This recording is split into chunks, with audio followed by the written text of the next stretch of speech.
하나님 말씀 듣기를 원하고 사모하는 하나님 나라의 거룩한 백성들 가운데 주권자이자 왕이신 하나님께서 부어주시는 은혜와 평강이 오늘도 충만케 임하시기를 축복합니다. 아멘.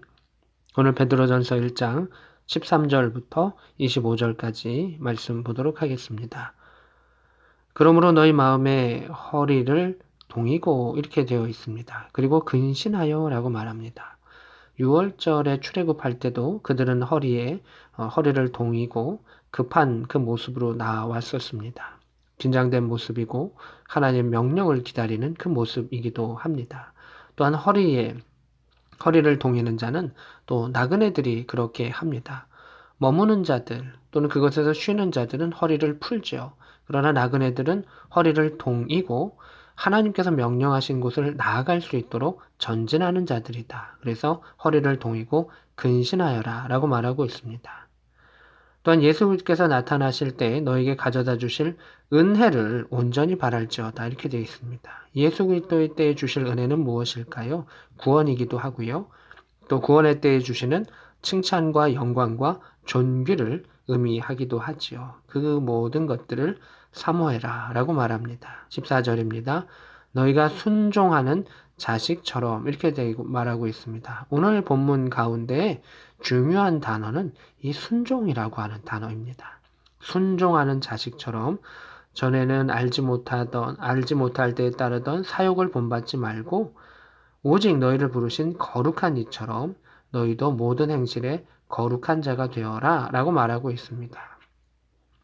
우리가 하나님의 자녀가 되었습니다. 어떤 자녀가 되냐면 순종하는 자녀가 되어야 하고 예수께서 하나님의 말씀에 순종하는 아들이셨던 것처럼 우리도 그 길을 따라가는 것입니다.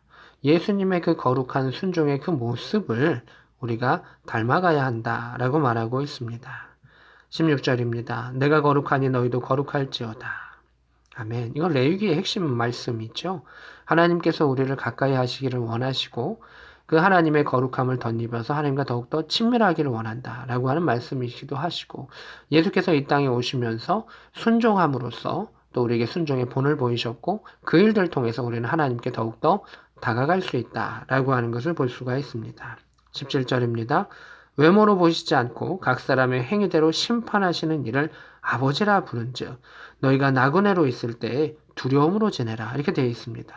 하나님은 그 마음의 중심을 보시고 그의 행위가 어떠했는지 그 마음의 생각과 결과와 그 모든 것을 다 보시는 심판의 하나님 또 우리 아버지시다. 그러하기에 나그네로 있을 때, 이 땅 가운데 있을 때에 두려움으로 근신하는 마음으로 살아가라 라고 말하고 있습니다.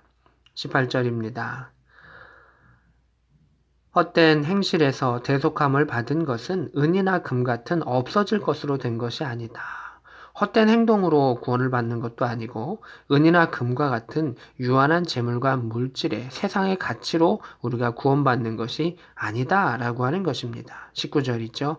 오직 흠없고 점 없는 어린 양 같은 그리스도의 보배로운 피로서 된 것이다. 우리가 하나님의 그러한 구원, 대속함을 받은 것은 예수 그리스도의 보배로운 피로 된 것이다. 이 아름다운 표현을 사용하고 있죠.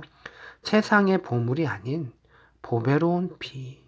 세상의 그 어떤 것보다도 존귀하고 귀한 예수 그리스도의 그 보혈, 그 예수 그리스도의 생명을 통해서 우리가 대속함을, 죄사함을 받고 구원함을 받았다라고 말하고 있습니다. 21절입니다. 너희는 그를 죽은 자 가운데서 살리시고 영광을 주신 하나님을, 여기서 영광이라는 단어가 쓰이죠. 하나님을 그리스도로 말미암아 믿는 자니 이렇게 되어 있습니다.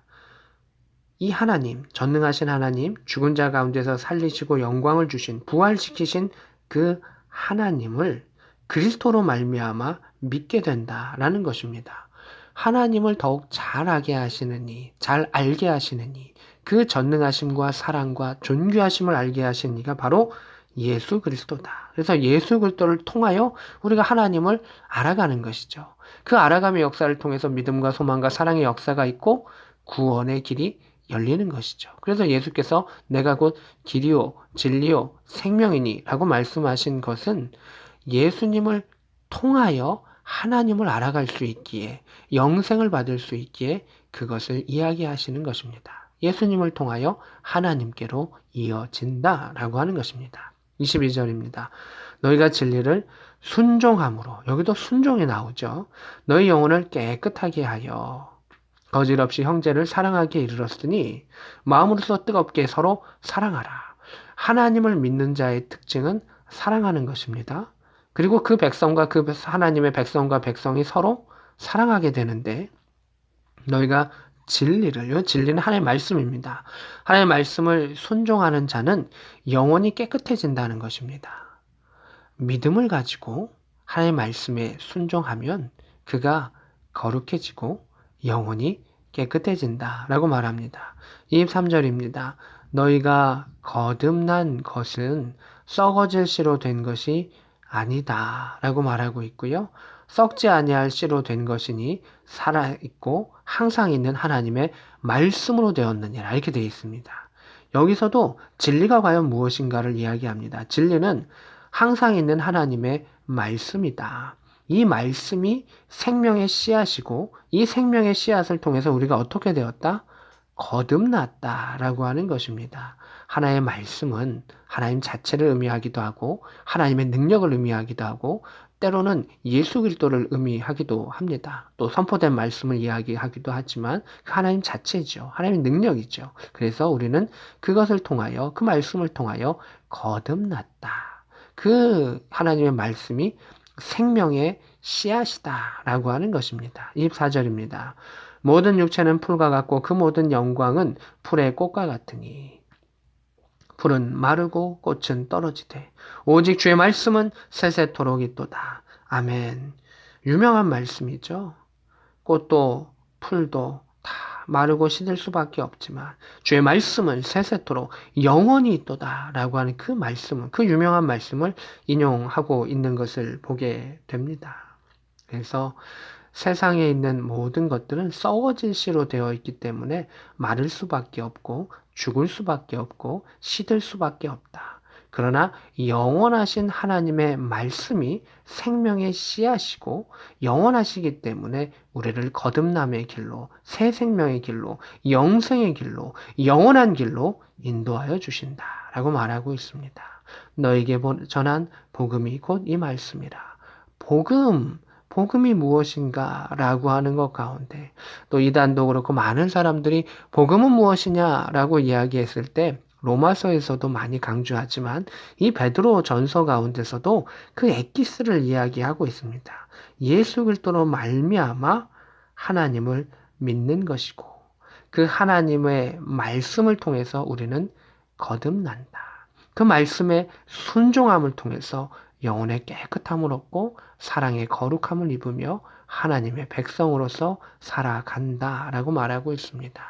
이 땅의 그 어떠한 것도 사라질 수밖에 없고 연약할 수밖에 없습니다. 그러나 하나님을 사랑하는 마음으로 이 땅 가운데 사랑하는 것, 그리고 저 하늘 가운데 사랑하고 주 예수 그리스도와 하나님을 품으며 함께 나아가는 것이 우리에게 가장 큰 상급임을 성경은 우리에게 이야기합니다.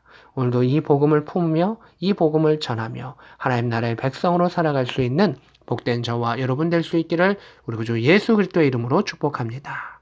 아멘.